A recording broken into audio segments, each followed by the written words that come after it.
set before you today life and prosperity, death and adversity. Choose life. Please.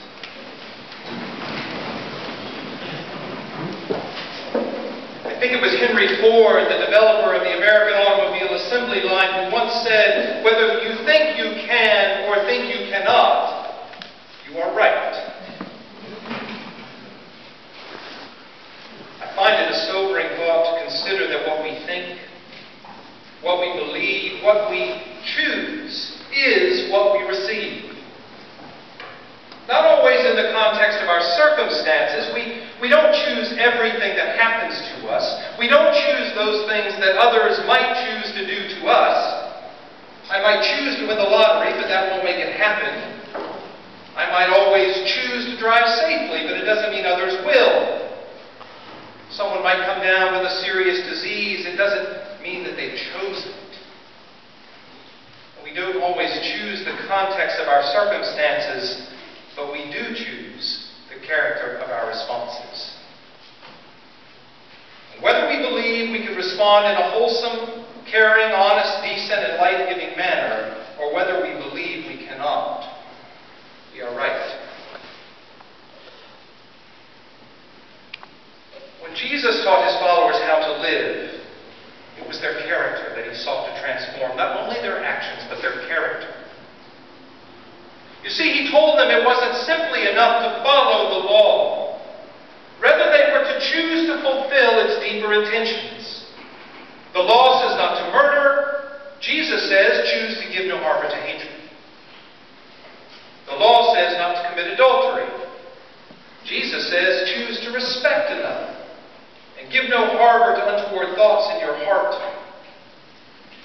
The law provided for a man to divorce his wife. Jesus asked his followers to choose fairly, to consider just what such a divorce would mean to a woman who's done no harm to her husband, a divorce that would leave her with no family, no means of making a living, and no prospect to enter honorably into a new relationship. Divorce was essentially a death sentence. The law provided that a person could take an oath to assure their word was true and good. Jesus asked that we choose to honestly utter our yeses and our nos. He knew that there is no oath so strong that we cannot break it. Better to choose honesty. I suppose then that as a follower of Jesus, I am not a particularly law-abiding person. The law exists to govern our relationships in the absence of those deeper choices for truth, honesty, fidelity, decency, and love. Just law there is to force a behavior that it would be better to choose on one's own. It is something, then, beyond the law that Jesus advocates. He speaks for right relationship, for the fulfillment of the better parts of our nature, for a caring response to the context we may not have chosen, but in which we live. I mean, can it be so simple, really, as to sort of understand, just as an ordinary example, that we don't observe a speed limit to prevent us from driving as fast as we want, or because we just want to follow the law. Rather, we might observe a speed limit as a means of providing the best possible situation for everyone on the road to be safe.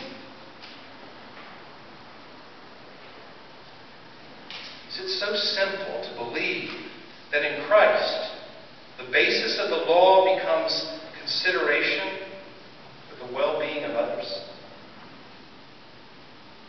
Why not? I believe it's so. For in providing that consideration for others, we live most fully into what we are being called to be. And we find our greater satisfaction as human beings. Look, we can fight. We can strive for what we want, no matter the cost to another person.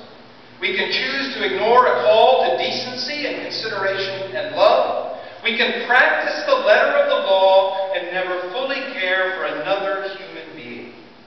We can live in loveless marriages, angry and illicit relationships,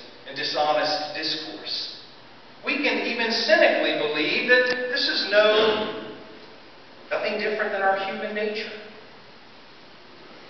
If we look around the world, we surely see that much of it is a mess.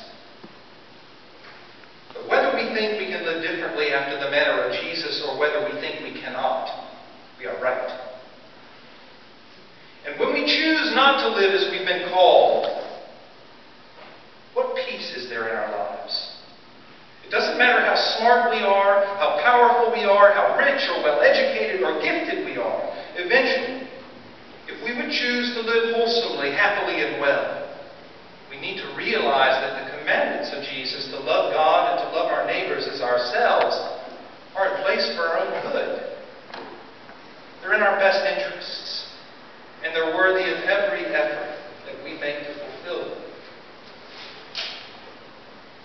And when we're stuck, when we might choose our own course, what then? Look, it's an old story, but it would do well to hear it again, or maybe for the first time for some. But the story is told about the night when a great American aircraft carrier was steaming up the English Channel. And before them they saw the flashing light of another ship coming their way. And so the lieutenant of the watch said to the signal officer, "Make signal to that ship. We're on a collision course. Suggest you alter course 10 points to the north." A few minutes later, the signal officer returned with a reply which said, "You are on a collision course, and suggest you alter your course 10 points to the south." The lieutenant showed the message to the captain, who ordered a reply. "This is the captain of the ship. My ship has right-of-way in this channel. Suggest you alter 10 points to the north." After a little while, the answer came back. "This is Able Seaman Jones of Her Majesty's British Navy. Your ship does not have right-of-way in this channel. Suggest you alter course 10 points to the south." Well, the captain was infuriated. He showed the note to the admiral, who ordered the next message. "This is the admiral. I demand right-of-way in this channel. Suggest you alter your course 10 points to the north." And a few moments later came the reply. "This is the lighthouse on the Eddystone Rock. I'm not moving. You can do whatever you want."